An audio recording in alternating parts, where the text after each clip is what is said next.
Bhogapuram airport లో వాళ్ళ హయాంలో వచ్చింది, మా పబ్లిసిటీని వాళ్ళు చేసుకున్నారంటూ కూటమి ప్రభుత్వంపై ఇప్పటికే వైసీపీ గవర్నమెంట్ అయితే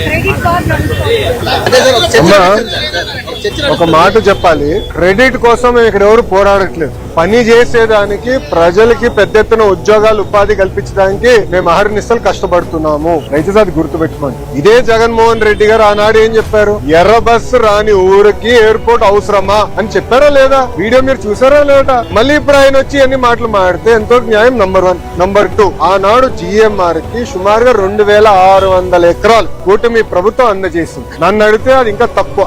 ఒక్క హైదరాబాద్ ఎయిర్పోర్ట్ కి 5000 ఎకరాలు ఇచ్చాం. ఆనాడు ఇదే పెద్ద మనుషులు ఏమన్నారంటే హైదరాబాద్ ఎయిర్పోర్ట్ కి 5000 ఎకరాలు అవసరమా, ఎయిర్పోర్ట్ కి 5000 ఎకరాలు అవసరం. ఈ రోజు మీరు హైదరాబాద్ ఎయిర్పోర్ట్ చూడండి, అదే సమయంలో బెంగళూరు ఎయిర్పోర్ట్. ఈ రోజు బెంగళూరు సిటీ 2వ ఎయిర్పోర్ట్ కోసం ఎత్తుకుతున్నారు. కానీ అదే హైదరాబాద్ రాబోయే 100 సంవత్సరాలు కూడా కావాల్సిన డెవలప్మెంట్ కి భూమి రెడీగా ఉంది.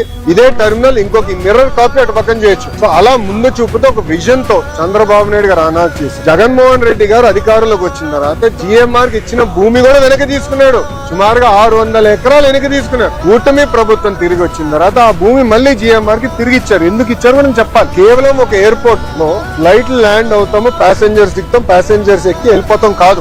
లార్జర్ ఎకో సిస్టమ్ అనేది చాలా చాలా అవసరం. లార్జర్ ఎకో సిస్టమ్ అంటే MRO engine maintenance, under body maintenance, ఇవన్నీ ఎకో సిస్టమ్ ఏర్పాటు చేస్తేనే పెద్ద ఎత్తున మన పిల్లలకి ఉద్యోగాలు, ఉపాధి కల్పించగలుగుతాం. ఆ లక్ష్యంతో ఆ భూమి కూడా తిరిగి వాళ్ళకి ఇచ్చి MRO ఏర్పాటు చేస్తాం. మొన్న నేను వచ్చాను, అశోక్ గజపతి రాజు గారి దయ వల్ల మానసాస్తో GMR ఒప్పందం చేసి ఒక వరల్డ్ క్లాస్ ఏవియేషన్ యూనివర్సిటీ కూడా కడుతుంది. సో ఒక ఎకో సిస్టమ్ మొత్తం ఏర్పాటు చేస్తాం. భయా క్రెడిట్ కావాలంటే వాళ్ళు తీసుకోమనండి, నో ఇష్యూ.